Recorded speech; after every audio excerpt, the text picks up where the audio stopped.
माननीय श्री राम जी।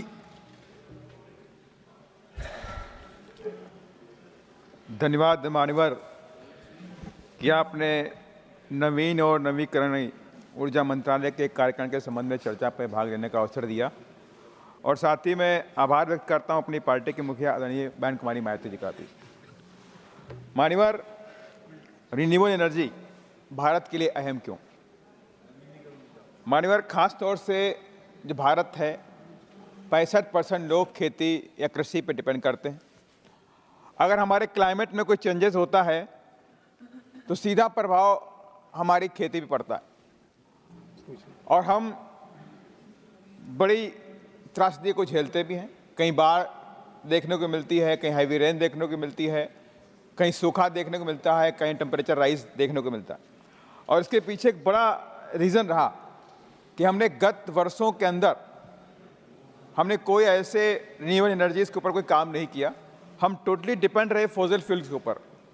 हमने बड़े बड़े कोल माइंस बनाए और कोल माइंस में हमने लाखों की संख्या में पेड़ काटने का काम किया। और भी एक मैं एग्जाम्पल देना चाहता हूँ मानवर कि भी छत्तीसगढ़ के अंदर एक हसदेव अरण्य एक अभयारण्य था और वहाँ पर पारस माइनिंग का काम शुरू किया गया। लगभग 4.5 लाख पेड़ काटे गए, 16,000 वनस्पतियों को नष्ट किया गया, 20 से 22,000 जंतुओं को नष्ट किया गया, 500 हजारों की संख्या में जलीय जंतुओं को नष्ट किया गया, हजारों ट्राइबल्स जो वहाँ बसे हुए थे उन्हें वहाँ से विस्थापित किया गया, हटाया गया।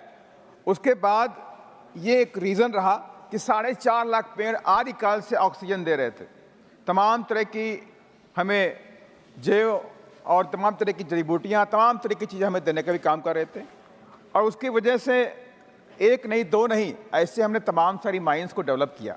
और उसका रीज़न ये रहा कि आज भारत के अंदर जो क्लाइमेट चेंजेस हुआ और उससे निकाले हुए कोयले की वजह से जो कार्बन उत्सर्जन किया गया उसको जलाने की वजह से क्लाइमेट चेंजेस होता गया और हम आज तमाम तरह की दिक्कतों का सामना करते हुए दिखाई पड़ रहे हैं। तो मानवर, एक अच्छी पहल है सरकार की कि आज रिन्यूएबल एनर्जी की तरफ हम बढ़ रहे हैं, चाहे वो विंड पावर हो, चाहे सोलर पावर हो, चाहे वो हाइड्रो इलेक्ट्रिक पावर हो। और आज जो चर्चा का मेन जो सभी लोगों ने चर्चा की सोलर पावर को लेकर के, मैं इसमें आपके माध्यम से सरकार से कहना चाहता हूँ, सोलर पावर जरूरी है लेकिन अभी भी सोलर पावर हमारे देश में काफ़ी कॉस्टली है। 1 किलोवाट सोलर पावर को बनाने के लिए 1 लाख रुपए की खर्चा आता है मानवर, और 12% के आसपास जीएसटी भी लगा हुआ है। जबकि भारत के अंदर क्रिस्टलीय सिलिकॉन की कमी नहीं है। पूरा तटीय क्षेत्र है, जो समुद्री तटीय क्षेत्र है उसमें सिलिकॉन वैली उस सैंड में मिलता है।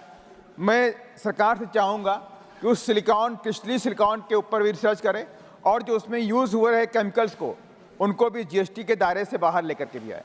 और कुछ मोनोपोली भी देखी गई कि इस लाइन के अंदर लिमिटेड कंपनियों का आगमन हुआ और उसकी वजह से कंटिन्यूअस अभी भी इसका जो प्राइस है, जो सोलर एनर्जी को खर्चा होने वाला है, वो कंटिन्यूअस बना हुआ है। आज भी भारत का जो आम नागरिक है वो सोच भी नहीं पा रहा कि सोलर एनर्जी के जरिए हम कोई वहाँ पे इलेक्ट्रिसिटी का उत्पादन कर सकें मानवर।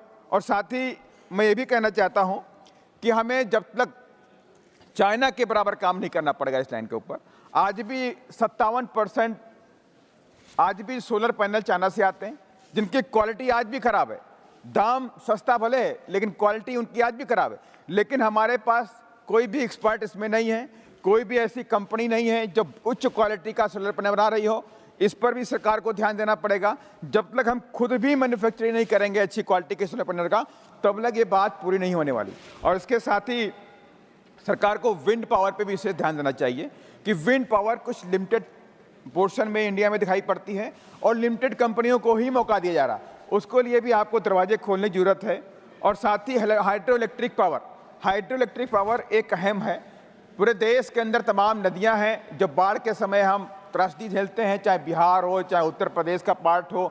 हमारा बनबसा जो बांध है पीलीभीत के आसपास में, वहाँ पे तो इलेक्ट्रिक बनती है, लेकिन उसका जो पानी है शारदा, घाघरा, कौड़ियाला नदियों का पानी जो है वो अगर हम जगह जगह पे डैम बना करके पानी रोक लिया जाए और उसमें से बिजली बनाई जाए और वहीं से नहर निकाल करके हम पूरे अलग अलग जगहों पे पानी क्षेत्र के लिए सिंचाई के लिए पानी का वितरण करें, तो खेती का भी काम बढ़ेगा, पानी का जो बाढ़ आता है उससे छुटकारा मिलेगा और हम बिजली पर भी आत्मनिर्भर बनने का काम करेंगे।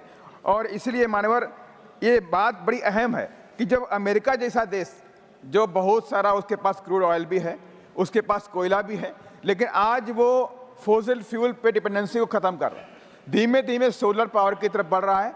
आज 23 लाख घरों के अंदर 23 मिलियन घरों में आज सीधा बिजली अमेरिका देने का काम कर रहा है। इसके मतलब है कि वो अपने फ्यूचर को लेकर के ज़्यादा सजग नज़र आता है, और लेकिन हम उस पर नज़र नहीं आ रहे हैं। अभी बात हुई कि आवासीय घरों में छतों पर सोलर पैनल लाने की ज़रूरत। मान्यवर, मैं आपके माध्यम से कहना चाहता हूं, जो आप स्कीम लेकर आए अच्छी बात है, लेकिन वाकई इसका जो खर्चा है क्या एक आम आदमी उसका बेयर कर पाएगा? जब तक हम इसकी कास्टिंग कम नहीं करेंगे तब तक ये बात नहीं बनने वाली। सरकार उसकी कास्टिंग को भी, इसकी क्वालिटी को लेकर के, और इसमें जो दक्ष लोग हैं कैसे उनको हम एक्सपर्ट बना पाएँ, उसमें जो भी ट्रेनिंग देनी चाहिए, जो इंस्टीट्यूट में जो भी सपोर्ट करना चाहिए, R&D में जाना चाहिए, वो सारे काम करें। और साथ ही जो 12% का GST इसके ऊपर लग रहा है उसे भी खत्म करने का काम करें। यही मेरे कुछ आपके माध्यम से सजेशन थे जो मैंने आपको दिए। धन्यवाद।